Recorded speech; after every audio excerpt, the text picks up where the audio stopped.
What's going on, everybody? It's the Alpha Wolf. I'm feeling like a fucking superhero. Like I gotta come out here and save your minds from this bullshit people are putting out here. So I'm watching the Juggernaut Fitness Jason Blaha, and once again there's another person on YouTube with a high following putting out misinformation. Roll a fucking clip. And why am I doing it? I'm doing it for money. I want to actually make more money at what I'm doing, and unless I obtain the look that people want or look that they consider to be impressive, it doesn't matter how much knowledge I have or how much amazing information I give you people to reach your goals. It won't ever have the outreach that I would like for it to have. It's not only about the look. It does help, because if you have the look, and if your look is attained naturally, then your advice is more valid, because you went through the grind. You learned from years and years of training how to get that look. But why don't you have that look? That look that other people are looking for in a so-called guru. I don't train on any of the systems that I put out. Okay, that explains a lot. You're in it for the money, to make more money. There's nothing wrong with making a business out of fitness. That's why a lot of us do what we do. But you say you've never done the shit that you tell other people to do. So how are you qualified to tell someone to do something? You see, the problem is this. There is a major disconnect from the YouTuber to the people. It's a personality flaw. You have to actually give a fuck about the people, as individuals, as the thousands of individual people who hear what you say, think about it and apply it. Because they're looking to you as a beacon of information. So when you tell someone something that's wrong and you don't take the time to stop, I mean, when you guys are doing these clips, do you pause and cut clip and sit there and ponder for a minute exactly what you're gonna fucking say before you say it? Now, don't get me wrong, sometimes people might actually believe something's true, and then they put out misinformation, and then they come back and they fix it. But a lot of people out there aren't doing that. That's why I made the Macleod video. He's sitting there clowning around, spitting out a bunch of dumb shit. Now at some point, people are going to need to be held accountable for what they're saying. Now the problem I had with the answer you gave in your video, the guy asked a question. Is there any benefits of adding arm day to training routine if you want bigger arms? Smashing higher up isolation exercises gives me extreme pump, but does that carry over to gains? Put 3 Z's in gains. Okay, here's what it comes down to. An arm day is going to help your arms grow faster if you don't have enough frequency in your arm training. If your arms are lagging and you're only getting, say your arm's getting worked really well once or twice a week, throwing an arm day in might very well improve your arm gains. It's not so much about the volume that you're putting in there, it's the frequency. The high volume training really only does anything for you if you're on drugs. Now, high volume training can burn through extra calories, so it can let you eat more food while gaining less fat perhaps if you are bulking. Now, if I was being asked a question, my answer would have been this. Simple to the point. Well, I'm never straight to the point. I like to elaborate a little bit, give you guys a blueprint, paint the picture. Now, I would have said this. Though again, an extra arm day is very crucial to building bigger arms. Why? Because the more volume you put in, not just frequency and volume together, boom. That's the formula. You're going to, all right, example.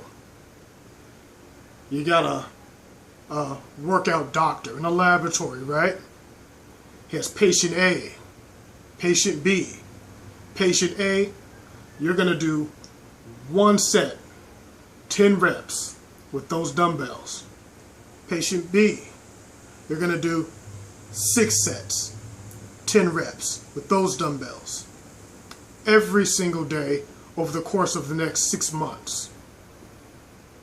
Now, at the end of 6 months, who do you think got bigger? Who do you think put on some muscle size, some strength? Come on, man. It wasn't rocket science. That's not building cold fusion. It's building muscle. All right? The more you put into it, the more you get out. So volume.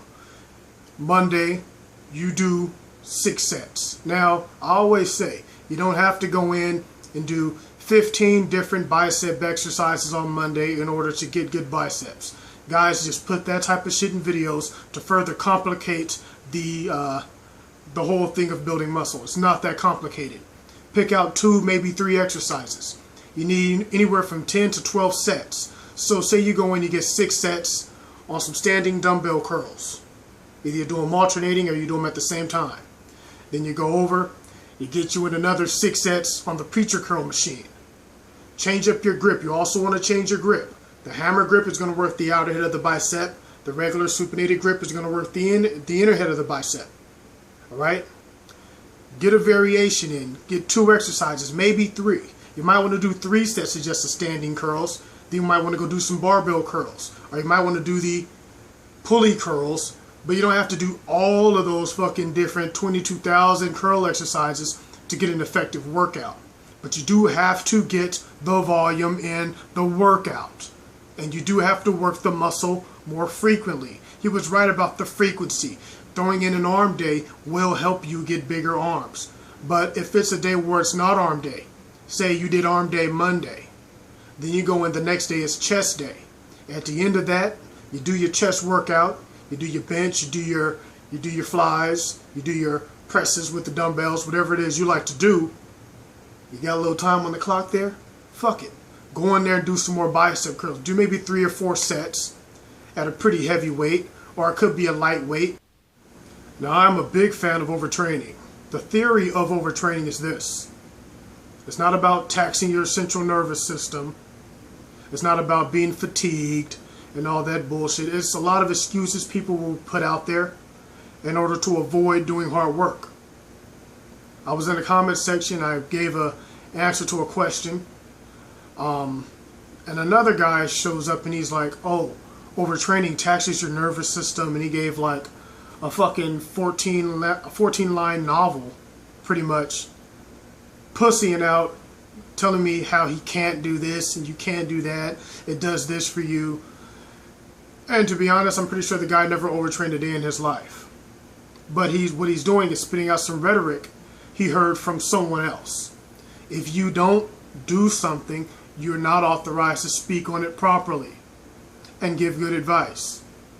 Overtraining is you going above and beyond the limitation you set in your mind. Alright? The limitation that you thought you had, you go above and beyond that.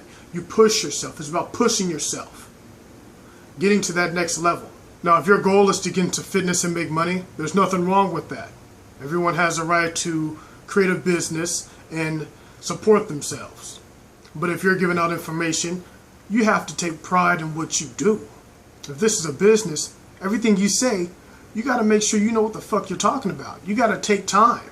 You can't just read a question off a phone and just freestyle some bullshit and then move on to the next question. Pause. Think about what you're doing. Think about what you're going to put out there. Because if you're representing yourself and your brand, then you have to make sure your information is on point. Alright? Now, we all say stuff that might be off, that might be wrong. And if we do, we go back and we fix it. But you can tell the difference between someone who might make the mistake and put out some misinformation, or someone who just really don't give a fuck. So that's where my beef is with this. I'm sick of seeing people like the Macleod spitting out a bunch of bullshit. Not everything the guy says is wrong. Not everything the Juggernaut Fitness guy says is wrong. But at times, they put out wrong shit. And when I see a person put out some wrong shit, and they have that cocky attitude about it, as if they're just right, and they know they're right, it kind of pisses me off. Because now what you're doing is, it's a trickle-down effect. Like I said in the Big Natty Daddy video. When you show people like Boston Lloyd, oh, I'm doing steroids and I do this and I do that and I do this and I do that, I'm taking all this shit.